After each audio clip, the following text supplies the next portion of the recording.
Hola, mi nombre es Violeta Val y en el video de hoy les quiero contar sobre este librazo que es Vida y Época de Michael K.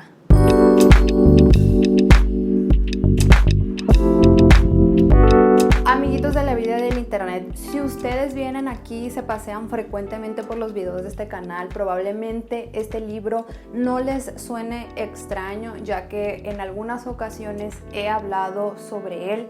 Vida y Época de Michael K, escrito por J.M. Coetzee, es uno de mis libros favoritos. Y sin planearlo mucho, creo que este libro se presta para dar inicio oficialmente a una serie de videos de relecturas, o sea, releyendo y comentando mis libros favoritos. De hecho, en esta misma línea ya tengo un video donde reseño Las intermitencias de la muerte de José Saramago, que también es uno de mis libros favoritos, y el año pasado tuve la oportunidad de leerlo por segunda vez. Y ahí hice mi reseña de las cosas que me parecieron interesantes, tanto en la primera lectura como en la segunda. Entonces, este va en la misma línea, es la segunda vez que leo este libro. Igual, creo que este libro lo leí en la misma época que leí Las intermitencias de la muerte, entre 2015 y 2016, por ahí. Entonces, pues vamos a hablar de este librazo, de verdad, es un librazo. Vida y Época de Michael K. es un libro escrito por J.M. Coetzee. Y J.M. Coetzee es un escritor nacido en Sudáfrica que ya desde hace varios años vive en Australia y es uno de los ganadores del Premio Nobel de Literatura. He tenido la oportunidad de leer varias novelas de este autor, pero dentro de su obra la que más se destaca es Desgracia. Sin embargo, yo inicié mis lecturas de los libros de J.M. Coetzee con el libro Juventud. Es un libro donde él relata en los años 60, cuando él vivía en Inglaterra y trabajaba como programador informático, y de alguna manera ese deseo de convertirse en escritor. Este libro para mí fue presentado por uno de mis amigos, Heriberto, y pues saludos a Heriberto y sigo agradecida con él por haberme presentado la obra de este escritor. Ahora sobre Vida y Época de Michael K. Este libro fue publicado en 1983 y ganó el Booker Prize. En él se nos cuenta o se nos sitúa en la Sudáfrica entre los años 70, 80, donde la guerra civil y el apartheid están presentes. En ella se nos cuenta la historia de Michael K., un hombre que trabaja como jardinero en Ciudad del Cabo y que en algún momento su madre, ya pues muy enferma y en edad avanzada, decide que quiere irse de Ciudad del Cabo para de alguna manera morir en su ciudad de origen. Ante esta situación, la madre de Michael K. le pide a él que por favor la ayude a ir a este pueblo, a su ciudad de origen, y él decide, él acepta. Sin embargo, el viaje de Michael K. no va a acabar en esta ciudad, sino que va a continuar, y a partir de ahí nosotros vamos a conocer una serie de situaciones y obstáculos por los que este personaje va a pasar en esa travesía. Durante toda la novela vamos a ser testigos de las relaciones, los sistemas, las condiciones que hacen de Michael K. un personaje subordinado a un contexto que lo oprime, que lo violenta, al tratar de definirlo, etiquetarlo y narrarlo. Pero además de estas subordinaciones formales, existen infinidad de subordinaciones simbólicas, o sea, de relaciones que el propio personaje cultiva y que de alguna manera lo oprimen. Desde esta perspectiva, la de la subordinación simbólica, a la primera que Michael K. será sometido es a la condición de hijo. Un hijo que dejará la poca estabilidad que tiene para emprender ese viaje junto a su madre, que va a desafiar las instituciones que le prohíben salir sin un permiso formal de Ciudad del Cabo, y que incluso pondrá a disposición de este viaje la fuerza de su cuerpo para llevar a su madre hacia el destino que ella desea. Y aunque con esto y con la propia hipnosis del libro y las primeras páginas podemos pensar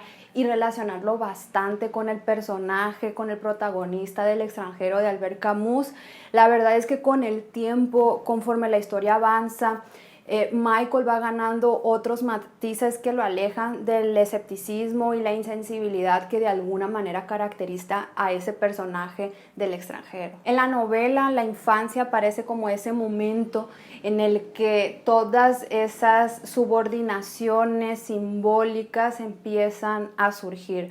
Para Michael K., la infancia remite a un momento hostil de su vida, y cuando él experimenta situaciones adversas, siempre tiende a compararla con ese momento de la infancia. Porque es en la infancia cuando Michael K. comienza a percibirse a sí mismo conforme las definiciones de los otros. Michael K. es un hombre con labio leporino y que al momento incluso de nacer, en el libro se siente cierto rechazo por la propia madre y por todas las personas alrededor por esta condición. Hay una parte del libro donde eso queda totalmente claro, que dice: estaba mejor en las montañas, pensó, estaba mejor en la granja, estaba mejor en la carretera, estaba mejor en Ciudad del Cabo. Es como volver a la infancia, pensó, es como una pesadilla. Una parte muy fuerte, muy sensible, potente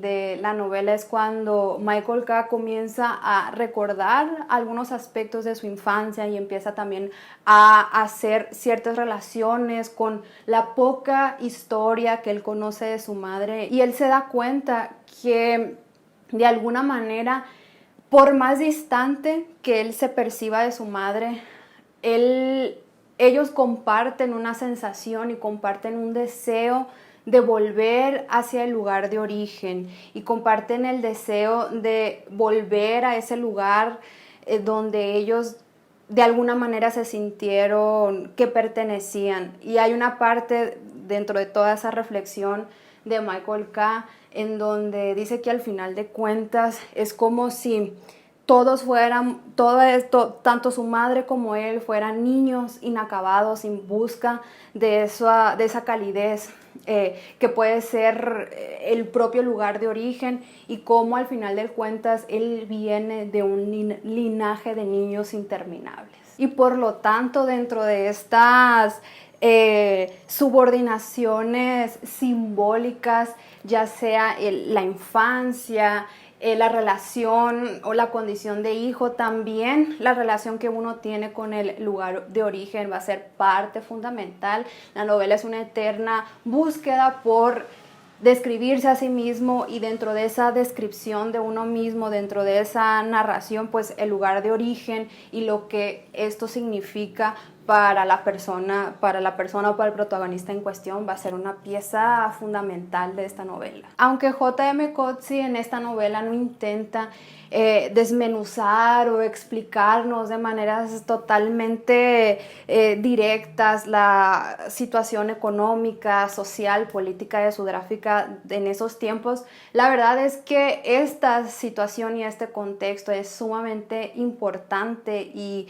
presente en la novela para mostrarnos la otra cara de la subordinación que utiliza mecanismos formales tanto de un sistema de justicia como de un Estado-nación para reprimir, para violentar. Y en el caso de esta novela, pues vamos a ver ahí obviamente esos momentos donde el apartheid se ve y se siente en la piel de cada uno de estos personajes. La cara que vamos a conocer del apartheid es en el momento en el que este sistema comienza a segregar de maneras totalmente extremas a la población, donde empieza a crear campos de trabajos forzados. Y aunque pueda parecer que la cuestión racial no es algo importante en la novela, porque incluso el propio personaje nunca reflexiona de maneras totalmente directas sobre su condición, incluso nosotros los lectores sabemos que él es un hombre negro por una descripción súper breve, y que yo la primera vez que lo leí no me di cuenta, fue hasta la segunda lectura.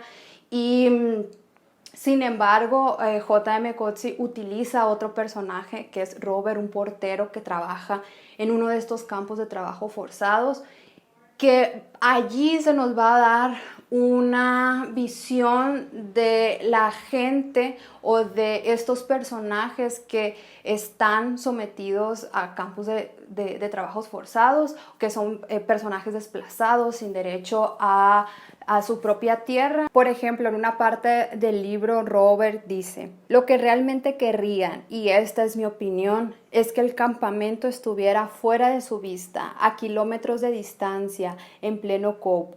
Así podríamos ir de puntillas en plena noche como las hadas y hacerles su trabajo, cavarles el jardín, fregarles los cachorros y desaparecer por la mañana, dejándolo todo limpio y ordenado. Otro personaje que será relevante en esta novela es de un médico que tiene contacto en algún punto con Michael K. y es el encargado de narrar la segunda parte de la novela. Esta parte es la parte más filosófica, es la parte que quizás tal vez el propio J.M. Coetzee o la propia voz de él se hace más presente. Es la parte, como les digo, más filosófica, más introspectiva, pero introspectiva desde un punto de vista o con un lenguaje demasiado, no sé si académico, pero que en algún punto a uno le suena demasiado pretencioso, y también uno llega a sentir que hay un cierto interés morboso o casi como este médico que mira a Michael K. no como un sujeto, sino con un objeto de estudio en el que él no entiende muchas de las acciones del personaje y de alguna manera ese interés por querer descifrarlo. Pero también vemos que esa curiosidad viene de un lugar de admiración y quizás hasta cierta envidia por ser Michael K. un personaje ajeno a cualquier ego, a cualquier deseo de trascender, de ser parte de la historia que se cuenta en los libros de texto, de estos anhelos, ¿no? De quizás un hombre como este médico, que ocupa una posición importante dentro de su profesión y dentro de la estructura de la propia Sudáfrica. Entonces, al final de cuentas, también se vuelve una voz interesante en esta novela. Y producto de todas estas subordinaciones, tanto las formales como las simbólicas, se nos presenta a un Michael K. como una persona alineada, o sea, una persona que pierde el sentido de identidad propio, que tiene dificultad para saber el papel que él ocupa en el mundo, para autodefinirse. En otras palabras, Michael K. se nos presenta como un hombre con el espíritu adormecido. Sin embargo, en esta novela hay una transformación en el personaje y creo que es una de las cosas por las que más me gusta este libro, por los que más me toca, me pone la piel chinita. Creo que la primera vez al leerlo lloré, la segunda creo que lloré muchísimo más, y es unas ganas de querer abrazar la idea de un mundo quizás como un personaje como Michael K., ¿no? Que despierta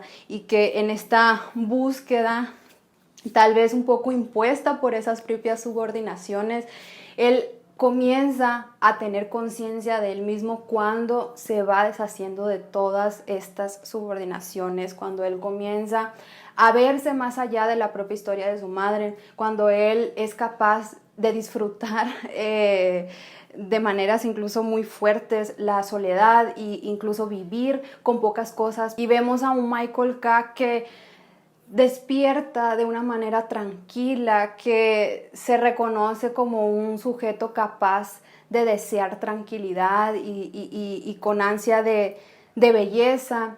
Y cuando Michael K. reconoce que tiene la oportunidad de él ser él quien se cuente a sí mismo, de ser él el que tenga en su poder la pluma sobre el papel para escribir su propia historia. Y lo más importante de esta transformación es que llega un punto en que Michael K. descubre cómo quiere vivir su vida, que puede parecer básico y puede parecer, pero no todo mundo sabe cómo quiere vivir su vida, y él descubre que él no quiere ser objeto de caridad ni de lástima, que quiere vivir sin lastimarse y sin lastimar a los otros, que pasa y de manera simbólica deja de ser un jardinero de suelos ajenos para convertirse en un agricultor de su propia tierra, y que más allá de querer controlar la historia, escribir la historia, lo único que está intentando es dialogar con el mundo, intentar entenderlo si es posible. Y para finalizar esa reseña quiero leerles una frase que creo que resume gran parte de esa transformación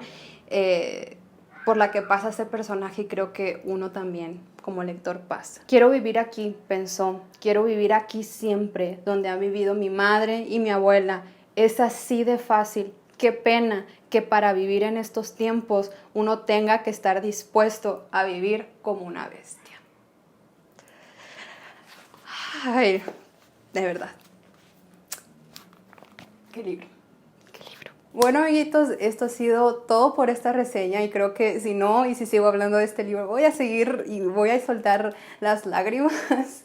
Espero que les haya parecido interesante esta reseña, que sobre todo se animen a leerlo. Creo que es un libro que toca de maneras muy diferentes y toca muchísimo más. En algún momento de nuestras vidas nos sentimos aparte de todas las exigencias y de todo lo que se espera de nosotros, ¿no? De verdad, es un libro maravilloso que espero tengan la oportunidad de leerlo, y si lo han leído, por favor, déjenme acá en los comentarios qué les parece.